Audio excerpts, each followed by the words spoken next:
శ్రీమాత్రే నమ. జయ గురు దత్తాత్రేయ నమ.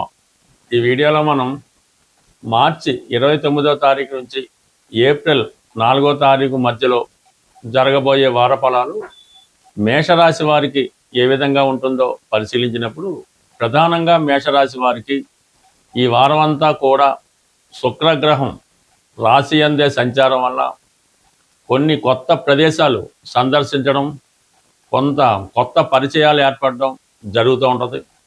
ఏదో ఒక ఎంటర్టైన్మెంట్ కార్యక్రమంలోనో వినోద కార్యక్రమంలోనో పాల్గొనడం జరుగుతూ ఉంటుంది. కొన్ని కొత్త పరిచయాలు మిమ్మల్ని ఏదో విధంగా ఒక బెట్టింగ్కో ఒక పందానికో ప్రోత్సహించడం జరుగుతుంటుంది. మీరు ఏమాత్రం ఇటువంటి వాటికి ఆలోచన చేసినా, ఏదైనా బెట్టింగ్లో పాల్గొన్నా, ఆన్లైన్ గేమ్స్లో పాల్గొన్నా చాలా వరకు నష్టపోయే అవకాశం ఉంది. అంటే ఈ సమయంలో మిమ్మల్ని ఏదో రకంగా మోసగించి మీ దగ్గర నుంచి ధనాన్ని సంపాదించాలనే ఆలోచనతో కొంతమంది మీకు పరిచయం అవుతుంటారు. అది జాగ్రత్తగా ఉండడం మంచిది. అలాగే ఏదో ఈ వారంలో కొన్ని కొత్త వస్త్రాలు కానీ, ఏదో ఒక ఆభరణం కానీ మీరు కొనుక్కునే అవకాశం ఉంటుంది. ఏదో ఒక ఎంటర్టైన్మెంట్ కార్యక్రమంలో, వివాహ కార్యక్రమంలో పాల్గొనడం జరుగుతుంటుంది.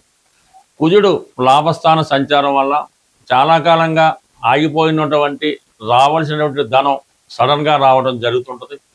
స్థిరాస్తులపైన, భూముల మీద ఆదాయం వచ్చే అవకాశం ఉంటుంది. అలాగే గతంలో మీకు ఏదైనా చిట్ ఫండ్లో కానీ ఎక్కడైనా ఇన్వెస్ట్మెంట్ చేసి ఆ ధనం ఆగిపోయి ఉంటే అది ఈ సమయంలో సడన్గా రావడం జరుగుతూ ఉంటుంది. అయితే ఇదే వారంలో ఇంచుమించుగా మనకి 2వ తారీఖు ఏప్రిల్ నెలలో ఈ కుజుడు 12వ స్థానంలోకి రావడం జరుగుతుంది. అక్కడ ఉన్నటువంటి శని భగవానుడితో కలియడం వల్ల ఏదో ఒక ఇన్వెస్ట్మెంట్, ఒక పరిశ్రమలోనో, ఒక స్థిరాస్తి కొనే విషయంలోనో, ఒక భూమి మీద ఇన్వెస్ట్మెంట్ చేయడం జరుగుతూ ఉంటుంది. అలాగే కొంతవరకు మీ దగ్గర పనిచేస్తున్నటువంటి మీ సహాయకులకి, ఉద్యోగులకి ఎంతో కొంత బోనస్ చెల్లించడం కానీ, వారిని ఆర్థికంగా ఆదుకోవడం కానీ జరిగే అవకాశం ఉంది. అలాగే వృత్తి మారాలనే మీ ఆలోచన చాలా వరకు నెరవేరే అవకాశం ఉంది. అంటే కొన్ని కొత్త అవకాశాలు రావడం జరుగుతూ ఉంటుంది. అయితే అవి మీరు ఉన్న ప్రాంతంలో కాకుండా అది దూర ప్రాంతంలో ఉన్న వేరే రాష్ట్రంలో ఉన్న వేరే కంట్రీలో అవడం వల్ల అది పెద్దగా ఆసక్తి చూపలేకపోవచ్చు. బట్ కానీ ప్రయత్నపూర్వకంగా అవసరం ఉన్నవాళ్ళు ఈ విషయాన్ని మీరు ఉపయోగించుకోవచ్చు. అంటే దూర ప్రాంతంలో ఉద్యోగ అవకాశాలు కానీ, దూర ప్రాంతంలో పెట్టుబడి పెట్టే అవకాశాలు కానీ ఈ సమయంలో మీకు రావడం జరుగుతూ ఉంటుంది. దాని తర్వాత గురువు ఆల్రెడీ 3వ స్థానంలో మీరందరికీ మంచి అడ్వైజ్ ఇవ్వడం జరుగుతుంటుంది. అలాగే ఏదో ఒక పెళ్లి సంబంధాల కోసం ప్రయత్నం చేస్తున్నవారు, ముఖ్యంగా అది శుక్రుడు రాశిలో ఉండడం వల్ల అమ్మాయిలకు కానీ అబ్బాయిలకు కానీ వివాహ ప్రయత్నాలు చేస్తుంటే కంపల్సరీగా తెలుసున్న సర్కిల్లోనే బాగా అనుకూలమైనటువంటి పరస్పరం పెళ్లి సంబంధం కుదురుతుంది. బట్ ఈ వారంలో ఏర్పాటు చేసే ఈ పెళ్లి చూపులు, ఈ పెళ్లికి సంబంధించినటువంటి ఈ మాటలు అవి మాట్లాడుకున్నప్పుడు అది ఉభయులకి అనుకూలంగా ఉండడం వల్ల తొందరగానే ఒక నిర్ణయానికి రావడం, ముహూర్తాలు ఫిక్స్ చేసుకోవడం కూడా జరిగే అవకాశం ఉంది. బట్ ఏదైనా వివాహం కొరకు ఎదురు చూస్తున్న వారు ఈ వారంలో గట్టిగా ప్రయత్నం చేయడం వల్ల కంప్లీట్గా వివాహ నిశ్చయం కూడా జరిగే సూచనలు కనబడుతూ ఉంటాయి. ఇక ప్రధానంగా మనకి ఈ బుధగ్రహం, బుధుడు ప్రస్తుతం లాభస్థానంలో ఉండడం వల్ల గతంలో శత్రువులుగా ఉన్నటువంటి వారు మిత్రులుగా మారుతారు.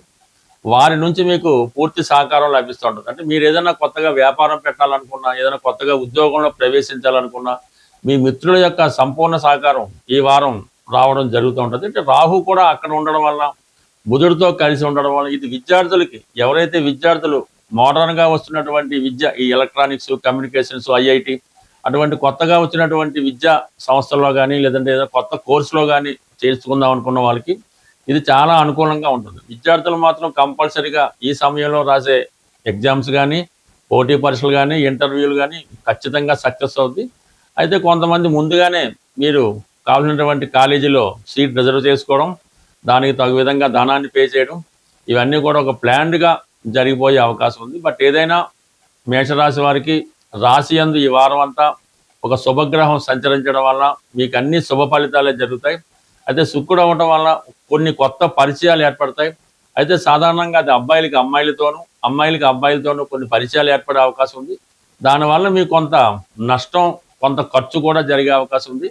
అది మరీ పరిచయం లేని వారితో పరిచయం పెంచుకోవడం కానీ, ఈ సెల్ ఫోన్లో వాట్సాప్లో పరిచయం వాళ్ళతో పరిచయం అది పెంచుకోకుండా మీకు బాగా పరిచయం తెలుసున్న వాళ్ళతోనే పరిచయం పెంచుకోవాలి తప్ప కొత్త వారి పరిచయం వల్ల నష్టపోవడం జరుగుతుంది. పర్టికులర్గా ఈ వారం మనం చేయవలసినటువంటి పరిహారం ఏంటంటే, ఇప్పుడు ఈ వార ప్రారంభంలో సూర్య భగవానుడు, శని భగవానుడు దగ్గరగా కలిసి సంచరించడం జరుగుతుంది. ఇంచుమించుగా దగ్గర డిగ్రీలో ఉండడం వల్ల మరి ఈ శని భగవానుడు కొంతవరకు కంబస్ట్ అవ్వడం జరుగుతూ ఉంటుంది, అంటే అస్తంగత్యం చెందడం జరుగుతూ ఉంటుంది.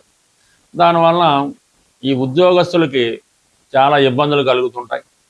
రవి కూడా శని భగవానుడితో కలిసి ఉండడం వల్ల తన యొక్క సంపూర్ణ ఫలితాలను ఇవ్వడం లేకపోతుంటాడు. అంటే ఇప్పుడు రవి యొక్క కుమారుడు శని అయినప్పుడు కూడా ఈ రెండు విభిన్న ధృవాలు కలిగినటువంటి గ్రహాలు అవటం అన్నమాట. అంటే ఒకరికి ఒకరికి ఎట్టి పరిస్థితుల్లో కూడా సరైనటువంటి సమన్వయం కుదరడం అన్నమాట.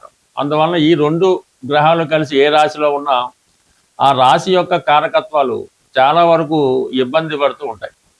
సో ఈ కారణం వల్ల ఏంటంటే, ఎవరైనా సరే ఈ సమయంలో వ్యక్తిగత ఆరోగ్యం కొరకు కానీ, తండ్రి గారి ఆరోగ్యం కొరకు కానీ, లేదంటే ఉద్యోగంలో అభివృద్ధి కొరకు కానీ కంప్లీట్గా ఈ రెండు గ్రహాలని మీరు పరిహారం చేసుకోవాల్సి వచ్చింది. మనం నిరంతరం 100% పరిహారం చేసుకోవాల్సిన గ్రహం సూర్య భగవానుడు. అంటే సూర్యుడే మనకి వెలుగుని, జీవితాన్ని, ప్రాణాన్ని అన్నీ సమకూరుస్తూ ఉంటాడు. సూర్య భగవానుడు మాత్రమే ధనాన్ని జాతకుడికి ఇచ్చే అవకాశం ఉంటుంది. ధనాన్ని కానీ, ఆరోగ్యాన్ని కానీ సూర్య భగవానుడు ఇస్తాడు. కాబట్టి కంప్లీట్గా మీరు సూర్య భగవానుని ప్రతిరోజు సూర్య నమస్కారం ద్వారా, ఆదివారం నియమంగా ఉండడం ద్వారా, తండ్రి గారిని, తండ్రి సమానమైన వ్యక్తుల్ని గౌరవించడం ద్వారా కంప్లీట్గా మీకు సూర్య భగవానుడి అనుగ్రహం లభిస్తూ ఉంటుంది. అంటే ఈ సమయంలో మీకు ఏదైనా కొత్త ఉద్యోగం ప్రయత్నం చేస్తున్నా, నిరుద్యోగులైన వారు ఎవరైనా సరే ఈ సమయంలో మీ యొక్క తండ్రి గారికి కానీ, గురువు గారికి కానీ తెలుపు రంగు వస్త్రాలు సమర్పించి వారి ఆశీర్వాదం తీసుకోవడం వల్ల మీకు ఉద్యోగ ప్రయత్నంలో ఉద్యోగం నెరవేరే అవకాశం ఉంది. అలాగే ప్రస్తుతం మరి ఈ సమయంలో మీరు ఉద్యోగం కొరకు ఆశిస్తున్నటువంటి నిరుద్యోగులు ఎవరైనా ఉంటే, మీరు శ్రీరాముల వారి పట్టాభిషేకం ఫోటో ఒకటి తీసుకొని ఆ పట్టాభిషేకం అన్నటువంటి ఫోటోకి మీకు సాధనతార రోజు కానీ, మీ నక్షత్రానికి సాధనతార రోజు కానీ, లేదంటే క్షేమతార రోజు, లేదంటే సంపత్తు తారాబలం చూసుకొని ఆ శ్రీరామ పట్టాభిషేకాన్ని రామరక్షా స్తోత్రం అన్నది పారాయణ చేసి రాముల వారికి, లక్ష్మణుల వారికి, భరత శత్రులు అందరికీ కూడా ఆలోచించుకొని ఒక చక్కని, అంటే మీరు ఏదైతే తింటారో అటువంటి భోజనాన్ని నైవేద్యంగా పెట్టవలసి ఉంటుంది. అలాగే ఎవరైనా అన్నదమ్ములు ఉంటే, ఒక ఇద్దరు కానీ నలుగురు కానీ ఉంటే, అన్నదమ్ములైన వారికి మీరు ఆ రోజు ఆహ్వానించి వారికి భోజనం పెట్టడం వల్ల మీకు కంప్లీట్గా నిరుద్యోగ సమస్య ఏమన్నా ఉంటే పరిష్కారం అవుతుంది, కొత్త ఉద్యోగం వస్తుంది, అన్నదమ్ముల మధ్య స్నేహభావం ఏర్పడుతుంది, పరస్పరం ఒకరు సహకరించుకోవడం జరుగుతూ ఉంటుంది. సాధారణంగా మీరు ఎక్కడున్నా ఎలా ఉన్నా మీకోసం మీరు బాగుండాలి, మీకు ఉద్యోగం రావాలి అనుకుని ఒక నలుగురు ముగ్గురు ఆలోచిస్తే మాత్రం కంపల్సరీగా మీకు అటువంటి ఉద్యోగం కానీ, వ్యాపారంలో అభివృద్ధి కానీ వస్తూ ఉంటుంది.